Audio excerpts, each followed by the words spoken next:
Écoutez attentivement, 9 startups sur 10 sont condamnées dès le départ. Comment votre entreprise peut-elle survivre et éviter ce carnage ?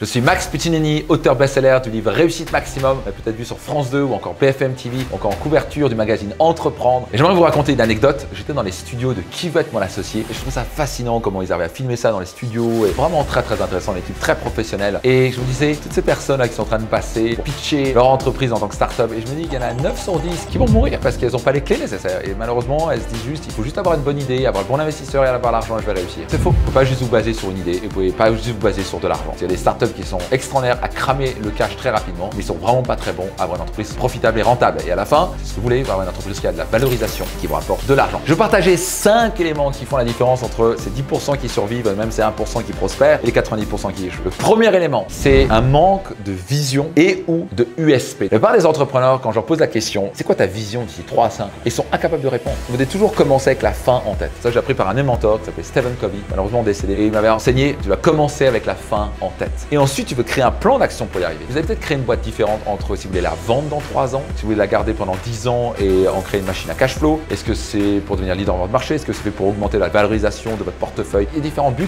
Et donc, vous allez opérer, avoir une stratégie différente. D'où d'abord savoir quelle est votre vision. Est-ce que vous voulez avoir une boîte à 1 milliard? Est-ce que vous voulez avoir une boîte qui est automatisée, permet de voyager où vous voulez? Moi, c'est ce que j'ai. Par exemple, j'ai un grand besoin de liberté. Donc, j'ai besoin d'avoir une entreprise où j'ai pas un bureau dans une tour avec 50 salariés. Une des premières choses qu'on fait dans les programmes à séminaire, c'est tu veux aller où spécifiquement et concrètement. Et selon ça, on va créer une stratégie pour y arriver. Et bien entendu, un autre élément aussi, c'est un manque de clarté sur la proposition de valeur unique, appelée aussi l'USP, the Unique Selling Point. C'est être capable d'articuler et de communiquer clairement en quoi votre produit ou votre service est clairement différent des autres. Ok, il est peut-être plus cher, mais il est de meilleure qualité. En quoi c'est différent? Je prends un exemple par exemple de Pebble qui avait lancé des montres intelligentes avant Apple. Souvent, le pionnier se fait défoncer. Apple n'était pas les premiers à faire les ordinateurs. IBM était les premiers. IBM, ils sont loin derrière. Vous devez avoir un USP, une proposition de valeur unique clairement articulée que vous communiquez en disant voici encore on est différent du reste du marché. Numéro 2, mauvaise compréhension du marché cible. Si vous êtes juste en superficiel et vous dites oui, je connais mon marché, mais en fait vous ne connaissez pas vraiment. Est-ce que vous avez vraiment étudié le marché? Est-ce que vous êtes vraiment en contact avec les clients? Qu'est-ce qu'ils aiment, qu'est-ce qu'ils veulent pas? Quand vous faites du marketing et que c'est trop superficiel, ça parle pas vraiment à la cible. Un parfait exemple de cela, c'était un produit génial qui s'appelait Segway. C'est juste qu'ils ont vraiment mal anticipé comment le consommateur allait utiliser ça. Les gens disent en fait ça nous intéresse pas. Et ça a été très compliqué pour eux parce qu'ils ont investi des milliards. Le concept était génial. Le fondateur disait tout le monde aura un Segway bientôt, etc. Mais finalement, ils n'ont pas anticipé que c'est beaucoup plus difficile pour les gens de changer leurs habitudes. Segway, ça n'explique vraiment parce qu'à la fin, vous devez comprendre ce qui se passe sur le marché. Troisième problème de trésorerie et de gestion financière. Le nombre d'entreprises ou de startups qui oublient cette partie-là. Ils se disent juste, ouais, on va croître et puis machin, lever des fonds, ok, c'est bien. Je donne un exemple de Take It Easy qui ont vu une croissance extrêmement rapide, mais ils ont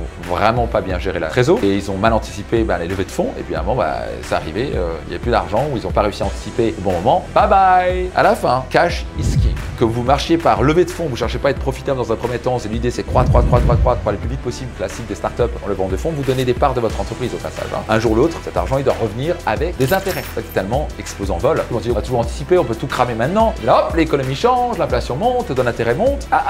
Au moment où j'enregistre cette vidéo, startup qui meurt tous les jours, bam, elles tombent comme des mouches. Donc à la fin, votre cash is king. Numéro 4, ne pas pivoter quand c'est nécessaire de pivoter. Quand j'avais interviewé Frédéric Mazzella, qui est un autre que fondateur de Blablacar, au début, c'était dirigé, je crois, pour les entreprises. Et en fait, il s'est dit, mais en fait, c'est pas ça. Et je crois qu'il a changé 7 fois son business model jusqu'à se trouver la bonne formule de Blablacar avec le covoiturage. D'un coup, Blablacar a explosé et là, c'est une boîte valorisée, je crois, plus de 2 milliards. Si vous obstinez et vous n'êtes pas prêt à vous adapter, ça peut être vraiment problématique. C'est pour ça que tellement de startups meurent parce qu'ils s'adaptent pas. Ils s'adaptent pas au digital, ils s'adaptent pas à la manière de consommer. Puis ils sont là bloqués dans leur manière de penser, de faire et pensent que ça va toujours marcher comme ça. Notez ça attentivement. La seule constance dans le monde, c'est le changement. Tout change tout le temps. Et finalement, numéro 5, vraiment la plus importante, une équipe qui n'est pas alignée et qui ont des problèmes de leadership. Souvent, chez entreprises d'entrepreneurs, ils n'arrivent pas à mettre une culture en place où il y a des valeurs fortes, où les gens peuvent se dire c'est comme ça qu'on va collaborer. Il y a des équipes divisées qui se mettent dans la gueule, ça devient plus un jeu de pouvoir et de politique. La parfaite recette pour faire faillite. Le leadership, c'est la chose la plus importante qui soit. C'est une personne qui est capable de donner une vision claire, de réunir les bonnes personnes autour d'une culture forte et les mettre ensemble pour dire on va réussir ça ensemble. Après, le succès est quasi assuré.